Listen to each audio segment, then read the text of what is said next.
appreciate you guys for having me on, for real. Thank you so much. This is going to be something meaningful and special. It gave me nature of the beast when you're not in a group with like 5 other people. Thankfully, I've actually been able to get to a place now where I'm even beyond the ring time. What I do is just like write and record music. Finally landed the show. For the first time in my life, I was making real money in show. Hand press every shirt, every koozie. I put together songs coming and an album we're going to be dropping. Stuff I think is really cool, and it ends up being some stuff like this guy sounds like Bob. A song, and it was like some '80s lover boy song, but it was supposed to be the only one that doesn't have a beanie. Yeah, and you don't have a beard. The world needs more people like you guys. What you're doing is amazing.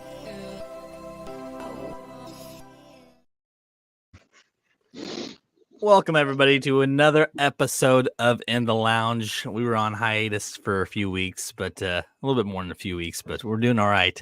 JG Lounge is doing wonderful things. We're on our 21st podcast on this network, and this is one of my favorite ones here with my buddy Brofiki, because we interview people from all walks of life and get to know a lot about them. And first, let's give my co-host a big shout out. Brofiki, man, how are you?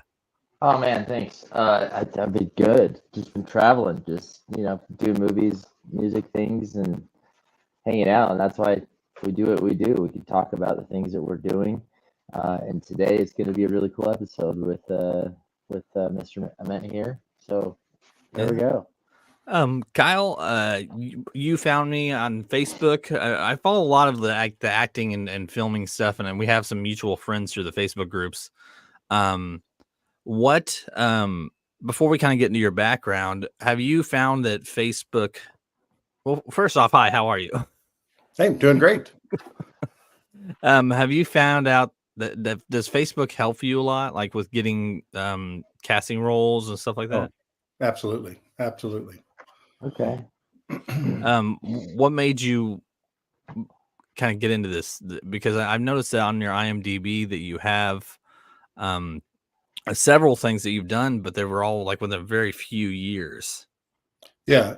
No, I guess like in high school, I took 1 year of acting in high school, and then I put it on a shelf for a very long time. Basically, my wife and I had moved to Dallas, and we lived in an area that was like a huge percentage of people that spoke Spanish. Okay. And so we decided to take a Spanish class, and the Spanish instructor was an immigrant from Peru who had been on Queen of the South, which was filmed in Dallas. And I know, talking to him, and then it's kind of like anytime, like if I meet somebody, then I try to watch what they're in, just because it's a lot more interesting to watch it when you're watching for someone you've met or someone you know or friends with. So I watched it, and then I thought, well, I could do this. And so I was an extra on several things. I got to be a featured extra on a couple things. And then I did some like student movies, little short films or whatever, did a bunch of those. That was in 2018. Then in 2019, I moved to Kansas City. How do you like it here? I love Kansas City. I actually just became a barbecue judge. Oh. That's as Kansas City as you could get. So yeah. Yes. Actually, Brofiki has heard this from Darren, actually. I have something about these barbecues in these front yards that people host, and I'm like, you know what? I've got to check this out. Yeah, I got to tell you, I travel for work a lot, and I thought, like, if you go to a grocery store, basically in Missouri, anywhere, because I lived in Jeff City and Springfield and now Kansas City, all three, they have barbecues in front of the grocery store. I thought everybody did, but like all summer long, they put up, like, they all have these huge grills. They're out there the whole time, and they fire them up, and you can go buy barbecue there. Sometimes they bring it inside the grocery store and sell it. I didn't know not everywhere had that, but I guess a lot of places, like, that's unusual. I didn't even think of that. Brofiki, do you have stores that do that? Do they barbecue outside the stores? No, I mean, ironically, the only place that we see anything like that is Costco for samples, to be honest. I mean, we have a lot of food trucks here, like it's a really big booming like employment opportunity here in Utah. So we see food trucks get together at a lot of locations. Like right now, what's popular is like the pumpkin patches are coming up, or we have the Sunflower Festival, and so a bunch of food trucks will just show up there. But that's the closest thing that we would have. Okay, we have a lot of barbecue food trucks here too. Okay. It's a big deal here. It is. Well, I mean, and you just said you lived in Texas. Would you say that it's more here in than in Texas? More so here?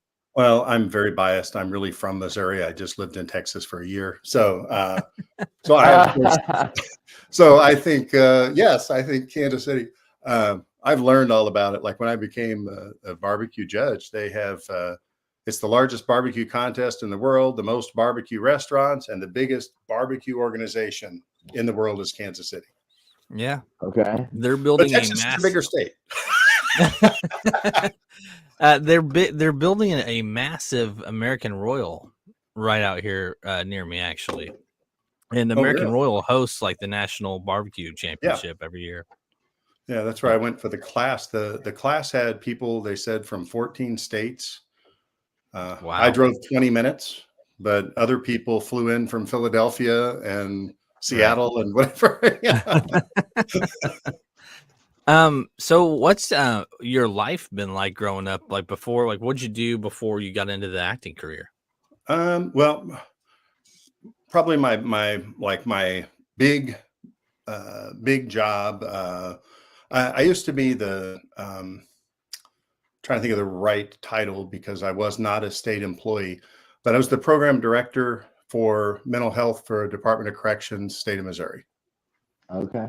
Okay. So, but I was the business person for it. I was not a therapist. I supervised, like a clinical director, quality assurance director, director of psychiatry, places like that. It was a really busy, really hard, stressful job. So I did that. And I did that. Like right now I teach people how to de-escalate people that are angry. A lot of times it's hospitals or schools. And I travel around the US and Canada and teach classes. That's kind of neat. Yeah. So I have to tell you though, I have used it by doing the exact opposite. I don't know if you saw like my IMDb, there's 4 or 5 clips. One of them is Obnoxious Midwesterner. Yes, I saw that. Okay. That was basically the opposite of what I teach. Getting in personal space, tone is, all wrong, volume's loud, touching people. I know it was really obnoxious. And that's the exact opposite of what I teach. All right. Yeah, I got your IMDb right here, actually. It says you got 2 dogs. I have 2 dogs. The door's shut right now, so they won't come in and tease us. A couple daughters. A golden retriever and a German Shepherd mix. 2's a lot to handle. I have 6. Oh my goodness! You have 6? I have 6 dogs. Yeah, I've got a Pyrenees Collie mix, a German Shepherd, a Chocolate Lab, and then 2 Pomchies. Wow, I thought they were all 6 going to be huge when you first started talking. 4 is really big. I have a cousin who's got 4 dogs, like your first 4. Because that's all you can have in Kansas City. They have. If you could have 5 in Kansas City, she'd have 5. But she. Yeah. Yep. Edelman, 4 dogs, big dogs. So yeah, it's a lot of dogs. I'll stick with 1. Yeah, you guys gonna say I know you got 1. Yeah, we have 1. They can be a pain, especially because sometimes they don't want to get along. But yeah, that's what it is. Dogs act like dogs, that's for sure. Okay, so Brofiki, you got any questions to get us started? Yeah, so my biggest thing, because I kind of did the same thing where like I had a career for many years and then it changed where I'm like, okay, I want to get into film, but not necessarily acting. So my question is, were there other roles that you were interested in to get into it, or that did you just know that you wanted to act, or how did that? happen? I just I liked the acting. I like the acting. I've been crew a few times, and I don't hate being crew. Actually, Todd Sheets is doing a movie where I'm the monster in the movie. Okay. So, which by the way is a perfect role for me. And I'm the monster before he changes into a monster. So I'm kind of like the bad guy. I've helped out a little bit there, you know, like moving things around and helping to unload cars and some things like that. And I'm not above doing anything like to help out whenever they need stuff. However, I really enjoy the acting. I enjoy the preparation. Even I enjoy most parts of the process. When you get on set, it's sometimes stressful if you don't. I don't think that unless you've done it, you realize how well you have to know things to get in front of the camera. Like where, you know, like a one page, like, you know, on Wholesome Grove we were talking about earlier, like I had one page and all the rest of it I spent hours and hours on. But because it was one page, I thought I'm just going to memorize my lines rather than look at all the other lines. And it was really hard and I messed it up a bunch. And all that. Like you have to spend hours and you have to know, this is my opinion, you have to know the entire script. You have to know everybody else's lines as well, so that you'll know when to come in and you can look like you're being thoughtful and listening rather than trying to remember your lines. And it just takes a lot of effort. So that's sometimes the performance, if it starts going like where you can't remember things, it's stressful, but I still enjoy it. Yeah. I can see. So have you had moments where you froze up? I mean, I'm sure you have, like where you froze up on your lines because you forgot. I mean, especially being a lead role, being a lead, I imagine it's like you know, Wholesome Grove with Eric Willis. I had counted, it was 320 something lines, and then they added a scene, so probably 330 something lines. And I had a couple moments. There was one where we were out in the woods. Since you've seen it, we were out in the woods. I'm out and the girl's trying to expose me to Wholesome Grove, basically. And right when he turned the camera on and said action, I couldn't remember my line. You know, it's like I can't even remember the first word. And somebody tried to help me. They gave me the first word. I still couldn't remember it, and it was embarrassing. But you know, it's just what happens when you do it. And you know, I've probably done close to 50 different projects, and you're going to have those moments. And everybody has those moments. It wasn't horrible, but it was surprising to the director because I've been doing all this other stuff, and then all of a sudden I can't remember some really basic stuff. But you know, it happens. It's no biggie. But no, I've had good experiences overall. And most stuff I've done is in Kansas City. I did do a project for the University of Nebraska. They put out a nationwide search for roles. It's called the Bell Affair.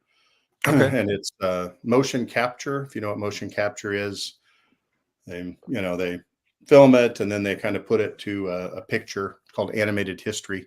And they put out this thing. There are people from all over, and that was probably the most unusual project because I'd go to my basement and they sent me a judge outfit because I was a judge, and they gave me this little plastic gavel, and they told me how put the camera 10 feet in front of your left shoulder. And I would film it. And I had chairs down there that I'd put like big taped paper notes that, would say, jukebox ginger over here, whatever. And then I would look at the different people and I tried to put them at the height I thought they would be. So you have to do it. You do it solo. Like it's something that you do on your own. Yeah. And it really is. Like I said, I feel like you really do get a lot of energy from the other actors, whenever you're doing things. And so doing that was really hard, but yeah, it was so much. It would be like 6 inches in front. I mean, I'm not exaggerating. It was really precise, like 6 inches in front of your chest height, 6 feet over. And then you would film that direction. You film the same scene multiple times and then you send it in. And then they put it together and they made this movie with people from, I know they were from Nebraska, New York, Georgia. Wow. There were 3 of us from Kansas City, at least. There may have been one more because it was a big production. Right. But there were at least 3 of us from Kansas City. Yeah, they put it all together. So it was amazing. So there's people hugging, and he was hugging the air and she was playing like she was hugged, and then they put it together and make it look like they were hugging. That was great. Technology is crazy now, the way they can do all that, the CGI and overlaying, and it was great. It's a historical movie. I thought it would be on PBS or something eventually, or BET because it's about slavery. But no, but it's streaming right now. Do you know what it's streaming on? I want to say no, I really don't. I'll say it and it'll be wrong, but it's I have a supporting role. I think I'm in maybe 4 or 5 scenes as the judge. Okay. But it was a project like in 2020 because they were going to bring everybody into the University of Nebraska, and 2020 happened. And that's why they decided to film it. So we all filmed it with cell phones, and they told you which way to put your, everybody put your cameras like this. So it would be the horizontal shooting. Yeah. That's it. Yeah. So I never met him. I was in a table read. I don't remember his name, but he plays Francis Scott Keys. And then there I am as the judge. I'm just going to play a little bit. Look at that animation. That's crazy. So this is just you in the basement. Yeah, that's me in the basement. That's me in the basement. And that's cool. Yeah. I thought it was really cool too, just to do it. And that animation style is pretty unique too. Yeah. They call it animating history, and they've done all sorts of things with it. So I auditioned for the next one. I didn't get it, but like I said, they did competition US wide. So I was really pleased that I got the first time. Yeah. That was probably a hard competitive part. Yeah. You don't always get those. Brofiki, what have you being the filming guy, you're doing the filming and stuff, and a lot of the sets that you do, is there any questions that you have maybe that kind of relate to what you do? Yeah, so I do director of photography. So the guy holds the camera and films scenes. It's pretty neat. It's always interesting to me to see what actors bring to the table, because I'll get a script a couple of days before or whatever, just kind of have a baseline of like what scenes are going to be done. Has there been like a scene where you're looking at it and you're just like, how am I going to do this? Or one that sticks out to you, just kind of like a fun little tidbit, or one that you're just frustrated on? Yeah, I got to tell you, I have like Darren Dowler kind of helped me with, like, he's my acting coach for probably a year and a half. Wonderful. And Andrea Fatauzi, I don't know if you recognize her, but like she lived in LA for a few years, and I think she got training at Second City. She's doing a big thing right now. I'm not in it, but it's called Blackstone. It's a big thing her and her boyfriend have put together. And she really helps me analyze scripts. Okay. That's like what we have done. So I get this thing where I'm going to be turning into a monster, which I'm not supposed to tell you what the monster is, right. but I'm turning into a monster, and I just couldn't figure out how to say the lines. Like I don't like being one-dimensional. Okay. I don't want to be one-dimensional character where all this. I guess in the case of turning into the monster, I'm pretty one-dimensional. I am so mean, and there's like a pause point. And so she kind of helped me create a pause point, had me look at something, and I think it'll be a better performance because I pause the anger briefly. But it's like otherwise the whole time I'll show you like this, like doing this stuff the whole time, and like there's a pause. And I think that will make it better. It's the same, and I talked to her about the same problem, Southern Fried Romance that Eric Willis is doing. I'm in it in a supporting role. I'm just a general happy business opposite. I'm a general happy businessman in it. So I'm always kind of happy and cheerful and stuff. And I'm like, this is one dimensional. And we talked about things. And again, it's just a look. And she talked about, like I said, a lot of people like some of this stuff's really basic, but you want to make sure you know your relationship with all the characters. Like I respect this person. I don't respect this person. I've known them 10 years. I just met them last week. You have all that. She is really good at reminding me to do that. So on that note, has there been situations where you've worked with cast that you really didn't know and maybe you just kind of clashed? I mean, the outcome still worked, but like you maybe clashed with them a little bit? I hate to say it. I pretty much get along with everybody on set. I have, I had one person I found annoying, but I just kind of pushed it down and I've never seen him again. Only because like he wanted lines to be precise whenever he was an actor like me. And I tend to paraphrase things, same message, but paraphrase, I'm going to the store. I'm getting ready to go to the store, whatever, like same kind of thing. And then, and like after everything was filmed and he did it, I saw him do it. Like, that's just his thing. He's like, just so you know, your correct line is I'm going to the store. Like he did that. I found him really annoying and I haven't seen him since. That was in 2019. I haven't seen him since. So that's fine with me. But no, I don't really have clashes a lot of times with people. I have, like people that I seek out. I was gonna tell you, like in Kansas City, I have done enough stuff in the last 6 or 7 years that if I'm filming something in Kansas City, I will know. Like I'm gonna tell you this, Rick Daniels, whose real name is Dan Feck, but he goes by Rick Daniels. He and I just filmed our 11th thing together. We tend to get cast in the same things. We know a lot of the same people. So I'm in lots of things with him.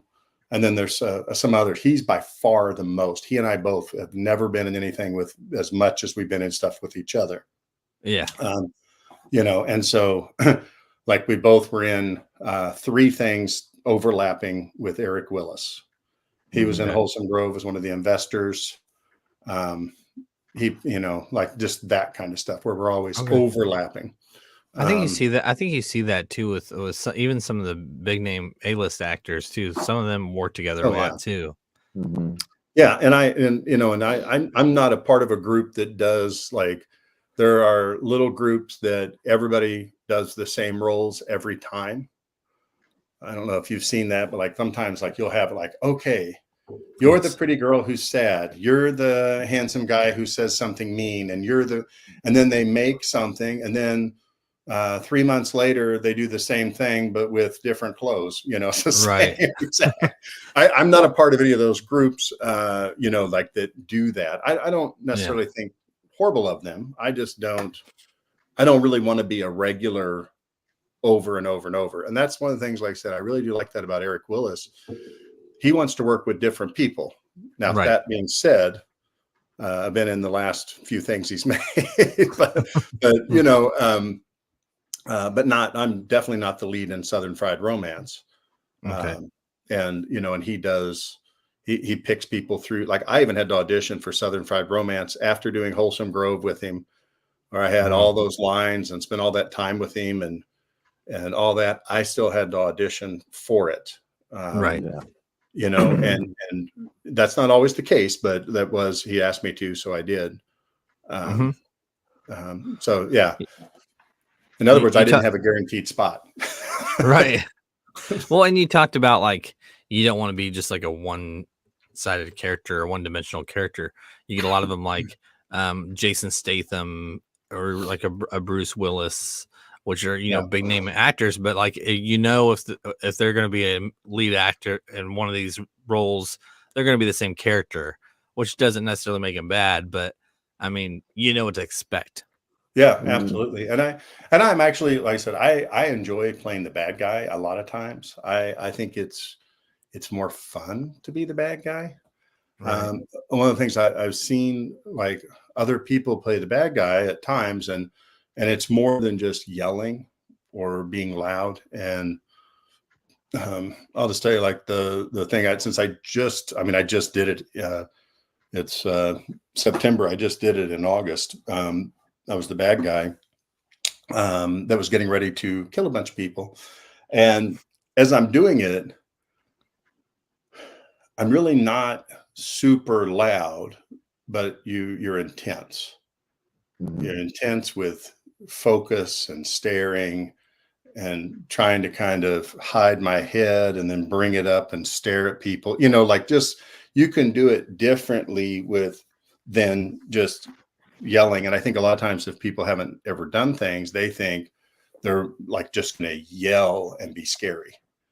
And that you can yell and be scary, but I think it's more scary if you do other things, like what part of your body you're going to lead with, how are you going to stare at the person, what are you going to do with your whole body, not just your head, and how are you going to do, there's a skill to it as well. And you can watch, like if you watch some of the best bad guys, a lot of them do things, they make choices. You can do the same, two people do the same character. Like I might even think, okay, there was a character, TNT Jackson, where I'm going on there. This lady's a policeman. I don't know it. And I'm kind of like, I think I'm better than her. So this me being the bad guy again. And I had to think which way. And I asked the director, how would you like me to do this? He goes, well, what are your two options, or what are your options? Because I had two ways. And one was, do I do it angry, or do I do it laughing like I'm making fun of? And I did it both ways. He liked the laughing way better. I swore he would choose the other way.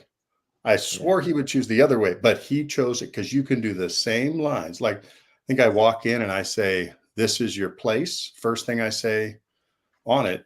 And I could do it like mad, like, because this is such a crap hole, like this is your place. He didn't like that. He liked it better. I walked in, I go, this is your place.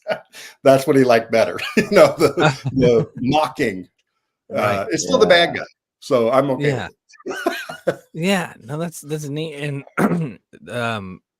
well, I've had Larry Hankin. Are you familiar with Larry Hankin? I don't know Larry. He's the angry old neighbor on Friends. Yes. I watched your part of your episode of him. Yes. Part of that, and he mentioned how a lot of the times when reading scripts, he'll spit that off to the director, like, "Hey, let me try it this way instead of this way." And then sometimes it's the way that you wanted to do it just works better for that role. Yeah, I think so too. And I have In the Best Day of Your Life by Aaron Doherty, I did a starfish speech that the script just said sermon, and I did a starfish speech where basically the starfish story, with the starfish washing up on the sand, and the little girl picks up the starfish and puts it in the water, and someone says that doesn't matter, and she says it matters to that one.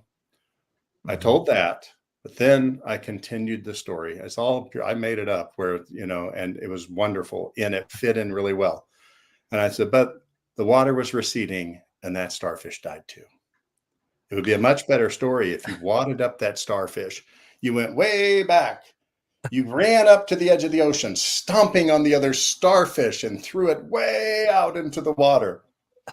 It's going to be battered. It's going to be mad. It's going to be bruised, but it's going to live. And that's what I'm going to do to you, Derek Bailey. That's because I'm making him get married in it. And but the starfish speech was really good, and that was just something I asked him. Because I had a month or two to do it. If you give me a month or two, I can come up with goofy stuff. If it's something where you give me like a week, one, I don't know if I'll even do it if I'm given a week. I'll probably say no. But if I'm given a couple of weeks, I can do it. But if I'm given a month or more, I can really think about it and be more creative. Maybe ask other people about the character, people that are in it. Ask them, what's your opinion of your character, my character? How do they get along? I can do some of that. So it's much better to have the script at least a month beforehand. If you have a large role in it, small roles a little different, but yeah, it's still the same process. Right. Brophy, you got any more questions as far as like set and design? Because we talk a lot about like his roles and stuff, which is, I mean, I just you kind of have that different aspect of questioning than I do. Yeah. I mean, the last film that I got the pleasure of working on, it was interesting because we had a lot of seasoned actors and some that had never acted before. And I was just blown away. I mean, as far as your experience, like, what is a good experience where you had where you're working with somebody for the first time and you're just like, whoa, whether it's good or bad, you have a story that way. No, I've had that a few times. There was one that stood out. There's one director in Kansas City that a lot of times gives the new people bigger roles than the people that have more experience, which doesn't make sense to me, but he's a nice person. And there was a lady who had never acted before, and like she was just supposed to say one sentence. Yeah. And there was someone else there who is an experienced actor. He goes to Chicago, and he's been in a lot of things. He's been around a while here in Kansas City. He goes to Iowa for commercials, and Missouri and Kansas for commercials, goes to Chicago. He does this thing. We were both coaching her, and I decided to back off because we're like ping-ponging her. Okay. And what I have noticed is when people don't, like I told you, when someone thinks they're supposed to be angry, they think, yell, like that kind of stuff. Okay. Yeah. When someone's never acted anything before, they put on their character voice. And they, like, instead of talking like this is my character. If I'm mad, I pretend like I'm mad. If I'm happy, I pretend like I'm happy, whatever, like that. Right. Or I substitute, borrow, like that. Internal or external, you do that. Okay. We are running and we're going to try to help somebody. Yeah. She put on her character voice so strongly that it just sounded like ridiculous. And she wasn't trying to sound ridiculous. She just put on her character voice. And so we were both saying, do it like it's you. What would you do if you were running? We were both doing the same stuff. So I I'm going to let him do it because we both did it for a few minutes. But I've seen that before. And it's like like when you first start, I probably did it too. I just forgotten it, but I probably did the same thing. I put on my character voice instead of just becoming the character or it being me or pretending like almost like you have to have emotions towards the other person, like I love them. I hope they live, or, I want them to live, or I hate them. They're ruining everything. You have to think those things right before you start. But one thing, like some people have a tough time switching back and forth, where almost like they're not really character actors, but they don't know. I make a joke of it. I can joke right up until I'm horribly bad. Like I'm not a method actor at all. So like probably worries a director because I'm like, oh, okay, whatever you say, buddy. I got it. And then all of a sudden, you think you're, like just switch it. Like it's just no problem. I can just switch like that. I need like a couple seconds just to make a different facial expression. But yeah, a lot of people, like I joke about it. I was on, there's a group, Hunter Johnson, who I saw you were friends with. He directed something called Nikita, and they did it different. It's made for phones.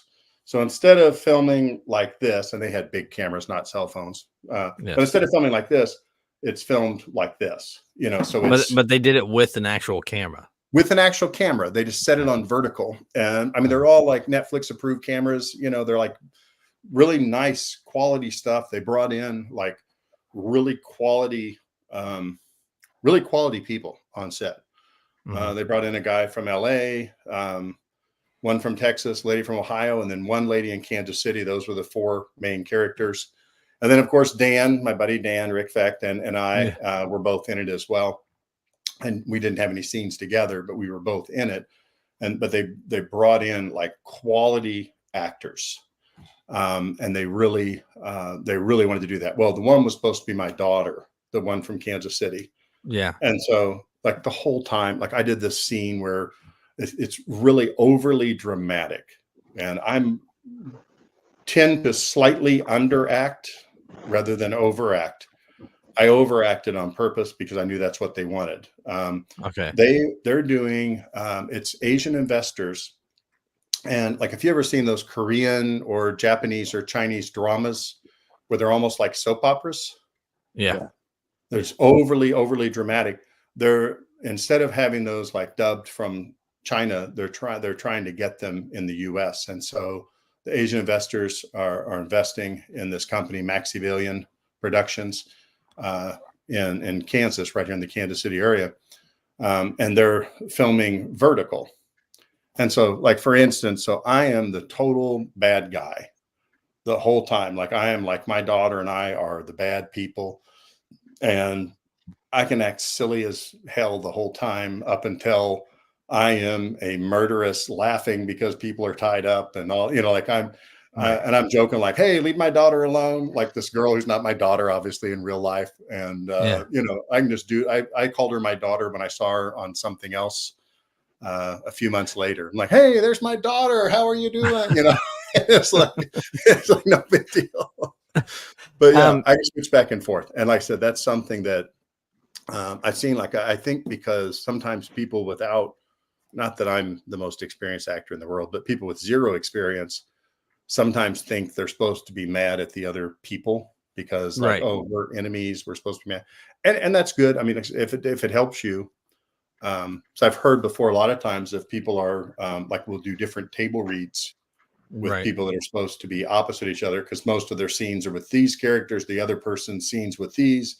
They'll do separate table reads and coaching so that, when they come together. But like for me, that's unnecessary. Yeah. And I was actually wondering, so when you get a role, do you, because I feel like this is a very 50-50. Do you like look at films that have sort of a similar style to kind of do a little bit of research before you do your show? Or do you not want it to reflect on your acting? Well, I got to tell you, a lot of times the directors or acting coaches ask you to do that, or they'll tell you, hey, we're going to do this. Why don't you look at the way he did it? I like the way he did it. And so I would say it kind of depends on how big the role is, honestly. Like if it's a small role and I'm just a regular person, I can just be a regular person. Right. Where I don't have to worry. I still think about the relationships with the different people in the scene. But if it's a bigger role, I will watch movies like that the director or writer said kind of inspired them to write this. I'll spend time and effort on it if warranted. I also think it's really good for ideas. There's like, I'll just tell you, like the thing with Todd Sheets where I'm the monster, it was based on a movie like from 1980 was part of it. Like part of my lines were based on this movie. I didn't do them at all like in the movie. The first guy delivered them soft. It was a soft sell. Like you can be really scary. Like if someone says, I'm going to kill you, it can be really, really scary because it's such a soft sell. Yeah. I didn't go with the soft sell. So I said the same lines, so different than that guy in 1980 or 81, whenever the movie was.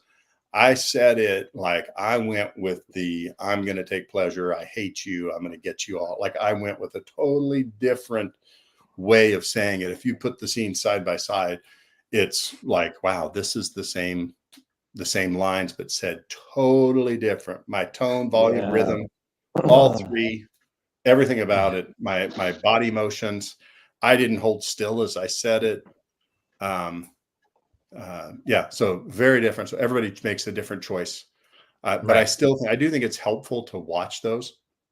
And I like some horror movies, but I don't love like the movie. I tried to watch a movie like where it's just like they're torturing people and stuff. I just can't watch it. Like I have my limits. I like scary things, not disgusting torture kind of things to me. Well, there's like psychological horrors out there too, where it's more of a mind twist.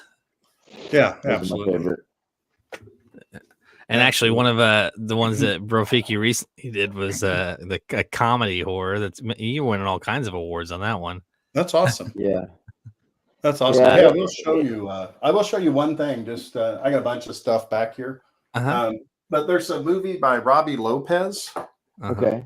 That's coming out, and it's called Cult of Blood.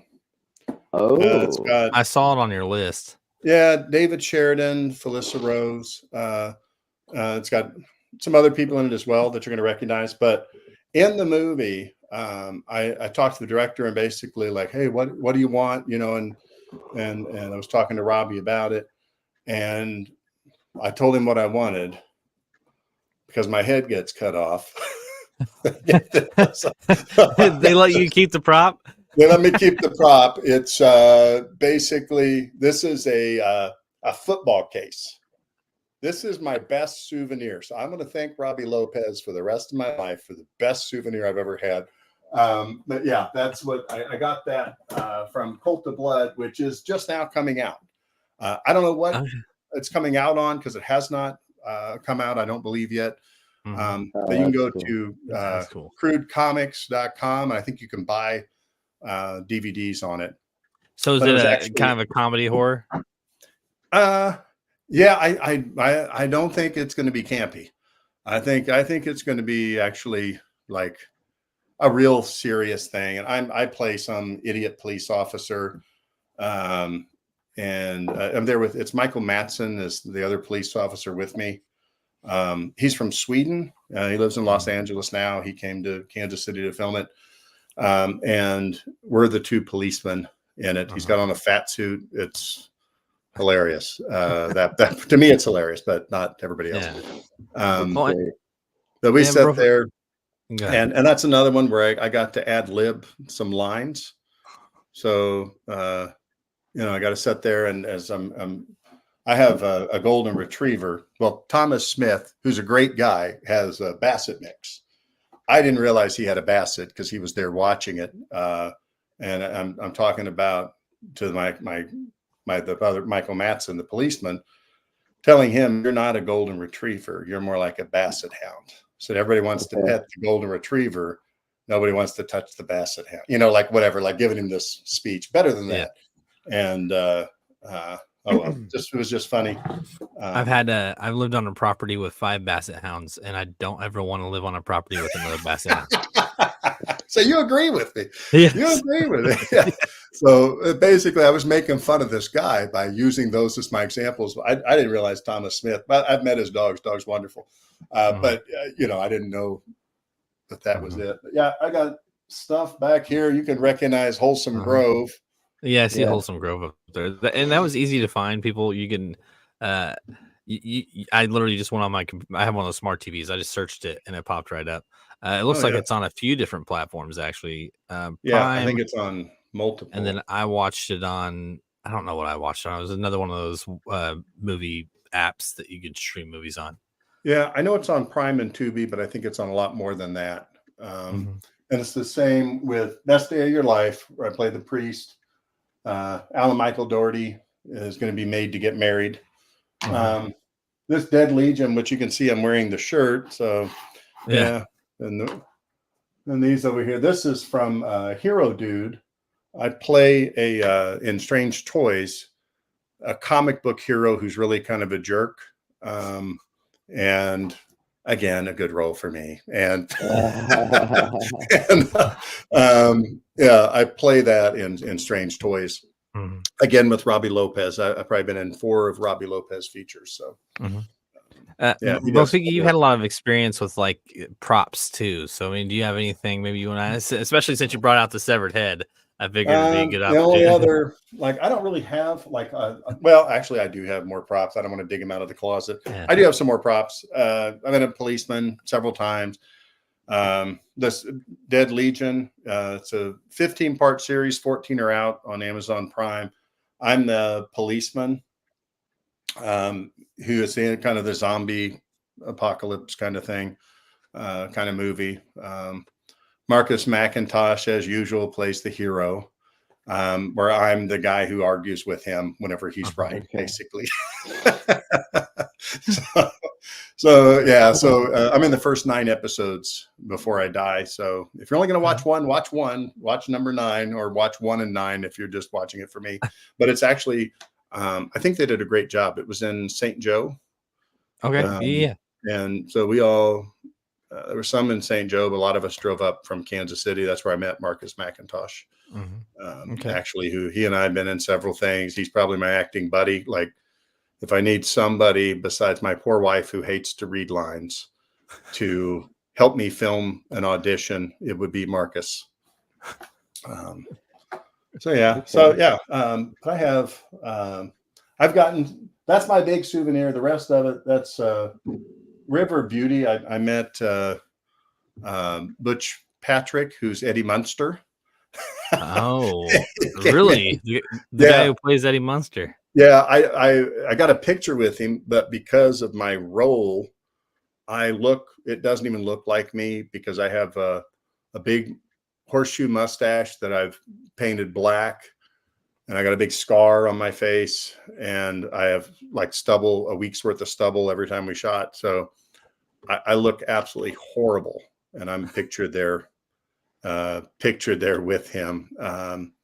But no, actually, I'm actually really excited about River Beauty. It had Tiffany Michelle and Michael Madsen and myself were probably the 3 main characters. There were some others, Adriana Rees and Connor Davis. There were some other people in it that I think did a really great job.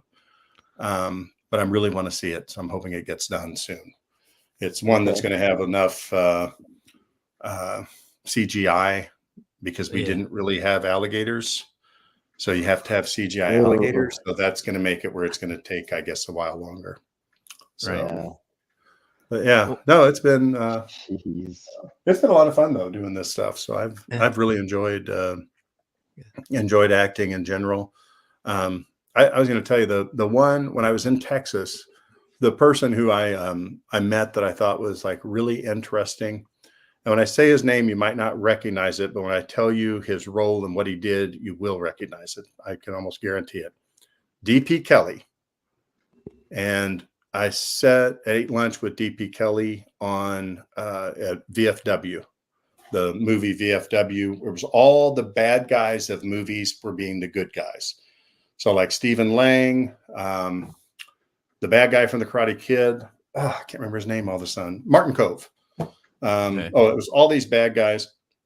And I sat and ate lunch with D.P. Kelly, and I asked him the question that he's been asked 1,000 times. When you were in the Warriors, hitting the bottles, why did you hit the bottles? When he says, will the Warriors come out and play?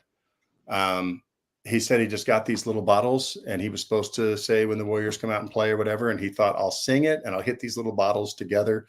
And he thought it would make it more scary. So he did. And I sat and had lunch with him, and I talked to him. He's going to China to train. He was working on a movie in China. Like, I hadn't seen him since the Warriors, but he's been doing stuff this whole time, and he's still involved. He went to China to train in martial arts with people for a movie they're doing in New York or something. But yeah, he's still doing it. Do you remember D.P. Kelly? I don't. Did you ever watch the Warriors? No.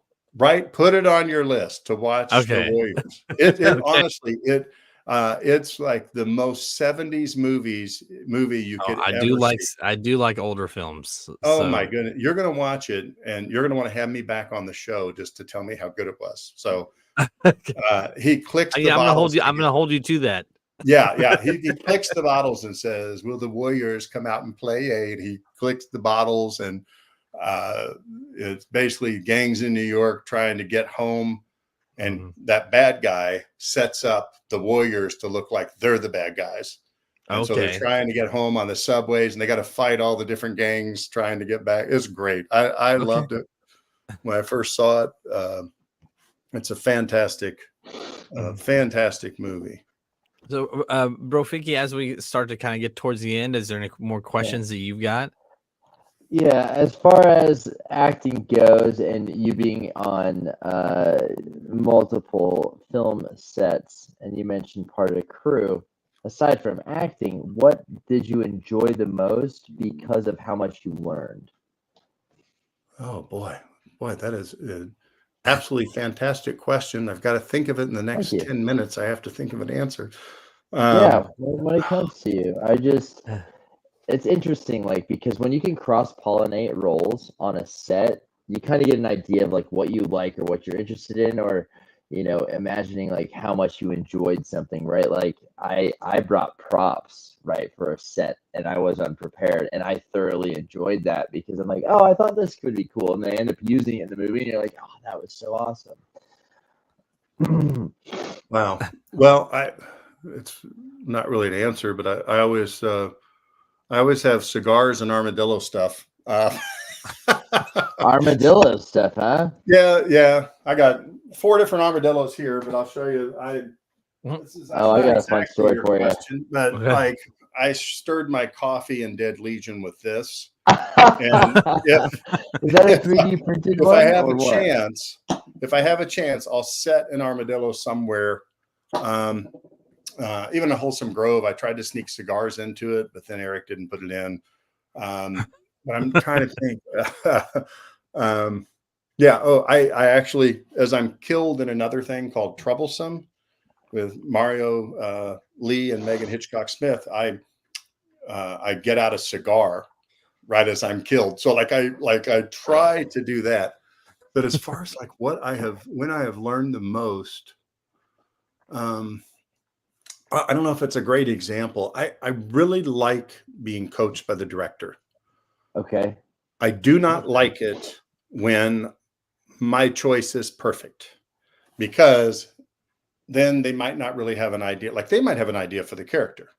Right. Yeah. And if I do it and it's perfect, like trying to give an example, but like with Todd Sheets, when I'm turning into the monster. Yeah. It's whatever, scene 18, scene 20. At the end of scene 20, I thought I was being mean as a rattlesnake. And he's like, you're holding a little back. Come on, you're holding a little back. I thought, I'm not holding back anything. but I did.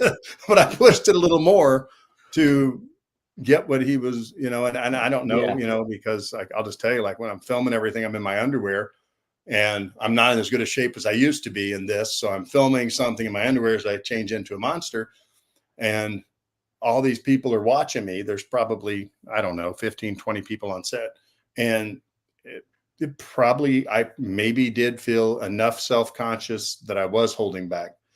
Right. And so I really like being coached by a director. That's the only example I can think of. There was another, like when we were doing Best Day of Your Life, where he had me do the same scene.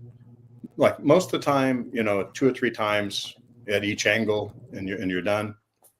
He really didn't like the way I was doing something, and he had me do it over and over and over, probably 15 times before he got a take he liked.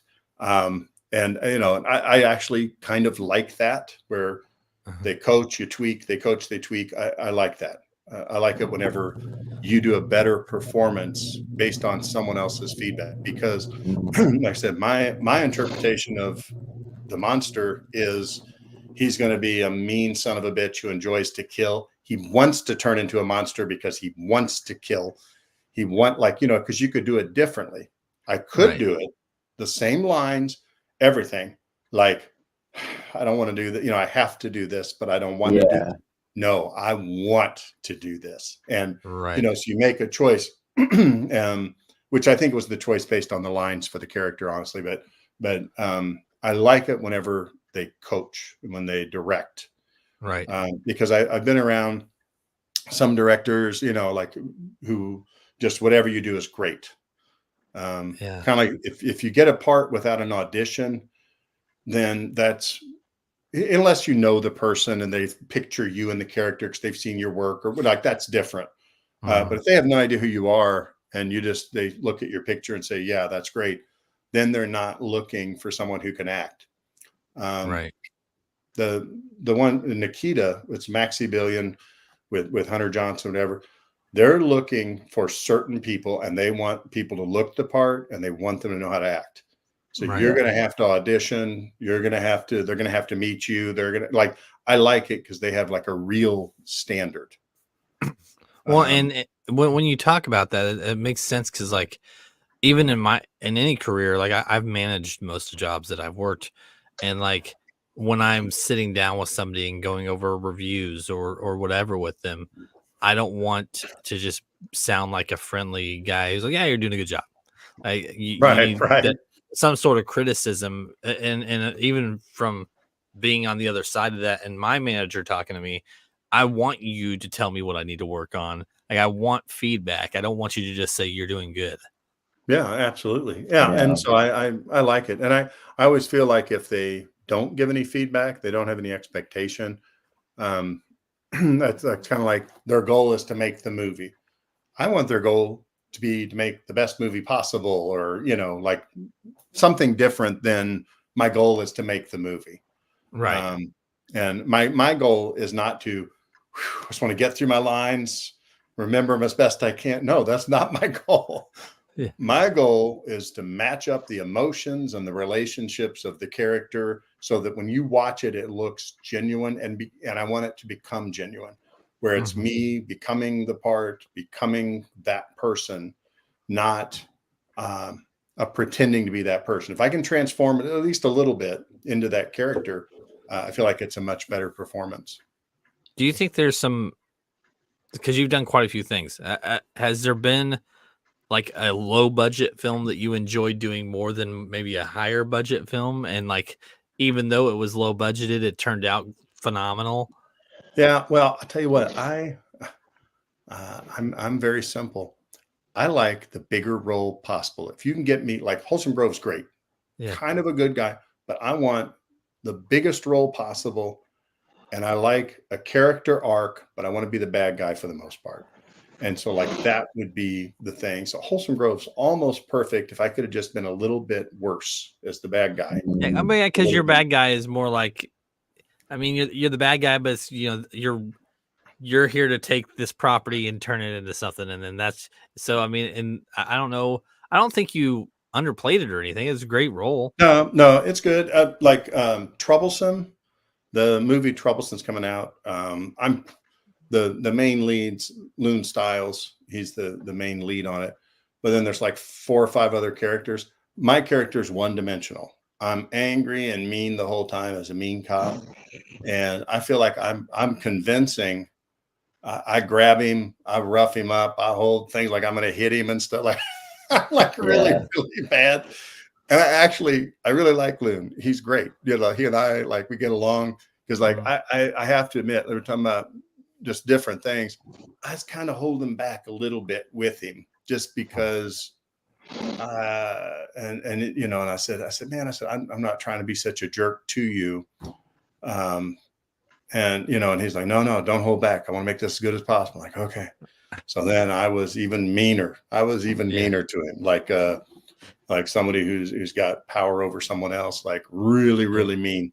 So I'm looking forward to that coming out as well. But that would be, so I guess just since Todd Sheets told me the same thing, maybe I sometimes hold a little back because I don't want to scare the person. The best compliment I ever got was in River Beauty with Tiffany Michelle and Michael Madsen, the Robbie Lopez film with Tiffany Michelle. I look at her. I didn't hold back. I look at her as mean as I can and ask her, like, what's wrong with you and all this. And I'm telling her off. And we got done with the scene. I told you I'm goofy right afterwards. And I'm like, hey, did you enjoy that breakfast? And, like being silly because it's like he tries to make the breakfast look gross in the movie. Yeah. I'm talking to her and then she's like, oh, you're not a mean person. You were just acting or whatever. Like, because she felt the intensity. She felt the intensity of how angry I was. Right. But I really not angry. I'm not angry. So you got quite a few things that you're just waiting to come out. I'm always waiting. There's a couple things not even on there. Troublesome's not even on there. Southern Fried Romance isn't on there. I'm done with both of those as well. I did with Maxie Billion and Hunter Johnson and Max Jung. We did pilots. They did 10 pilots. They called them Thunder demos for some reason, but I can't remember what Thunder was as a company. We did 10 pilots. And they filmed all of them. They brought in people from all over. and whichever I was in 3 of those. And those, they said they were going to put them on IMDb, but they haven't yet. But they're going to choose those, whichever ones people watch the most of those 10. They're going to turn into one of these vertical things for your phone. Yeah. They're going to turn into those. So okay. And Brofiki, what's your experience been like with IMDb? Because I know you talked to me about getting on there. Yeah, so I am using IMDb Pro. Yeah, mostly, and I've just had to ask, to be honest. It was just kind of like asking the director or the assistant director, like, hey, when are you guys going to add this on? Because that has been like my digital footprint of like the projects I've worked on that most people don't know. Like, it's not on my LinkedIn account, it's not on my Facebook. But with an IMDb account, it's just been, it's more official. People take you more seriously with an IMDb account over a Facebook account, which is kind of interesting. I think so too. Yeah, I forgot too, the movie with Todd Sheets. It's not on IMDb yet because he's keeping parts of it secret. So yeah, I've got 3 features where I'm done with my part.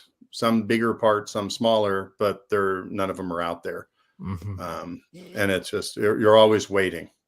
Always waiting for things to come out. There's a process to add things on there for sure. With as we're wrapping this up, have social media been a huge help with you? Other than maybe just getting roles, have you met people that you didn't think you'd meet? I'd rather have an interesting story, but I really don't. I'm just now, like, I only got Instagram because the director used it in Cult of Blood as to, like, that's where we met. That's where they send messages. That's that was his form. So I only got Instagram 4 years ago, 3.5 years ago, just to be a part of that.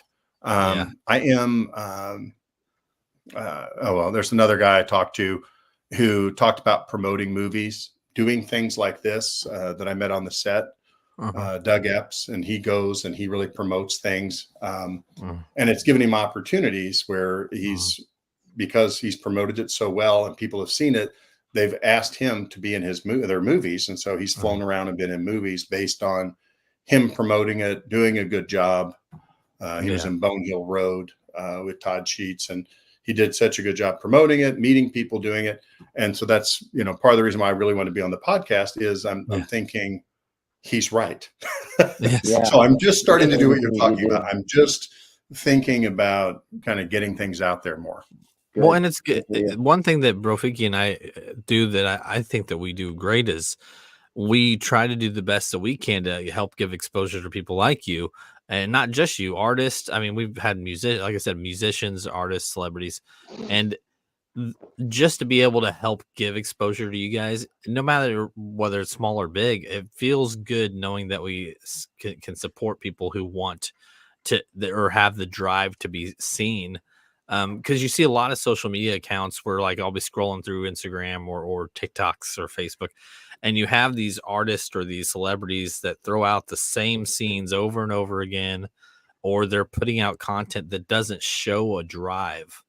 But people who want to be seen and want to be heard and want to do more, that's who we have on here, and that's who we want to help support. And so, you coming on here, it makes I appreciate it a lot, because it makes me feel like I can do something to help and give back. I appreciate both of you having me on. I really do. I thank you for that. So yeah, it's definitely just a platform for you to kind of showcase what you're doing, what you want to do, what you enjoyed about it. I think that's what people enjoy the most. Like, rather than just being like a call sheet and looking for specific people, it's like, who are you? Why do you like this? Why do you want to keep doing this? Right. Those are the stories. Plus, we got to talk about Kansas City barbecue a little bit, which is which I still have to experience. He has yet to experience it. Oh my I've goodness! been all over the U.S., but I haven't. I gotta come visit Kansas City soon. But you do, man. You gotta come up here and visit. It's just not in the cards right now. That's all. Like, I just spent. I also do location scouting, and I've been traveling almost every other week to go to new locations to find new locations for movies, and just have this mindset. And I love horror movies, not gonna lie, psychological thrillers. like hauntings, things like that. So especially with Halloween around the corner, because the movie that did the best for us was a 48-hour horror film festival. So Oh, wow. I'm gearing up for that. So that's my favorite event of the year now. And I never thought that I would be making horror movies with my friends. Are you making the movies or judging the movies? Making them. Oh, okay. Yeah. I used to do like Battle of the Bands, like as a judge, but movies is completely different. I don't know enough about it. I think that's why I'm fascinated by it, because when you get into the nitty gritty and you actually like checking it out like step by step, you're like, wow, this is a really cool process. But I had no idea this is how it's done. Like, anyway, I digress. But this has been a pleasure. Like, thank you so much for sharing your time and your experience and your career field with us. I really appreciate that. Yeah, thank you. I've enjoyed it. Yeah. Thank you, Kyle. And like I said, I send links out. By the end of the day, I'll have it distributed on all audio platforms. It streams live, so as soon as we end this show, it is up for people to see. And we have lots of different shows. I'd be happy to have you on other shows as well. So sounds great. Well, thank you, sir. I appreciate it. Thanks, fellas. Yeah, you're welcome. And to everybody that's been tuning in or is going to tune in later, we appreciate you. Check out Kyle Ament. He's got several films out there already published and more coming. So, and until next time, everybody, we'll see you around. All right. Thank you. Thank you.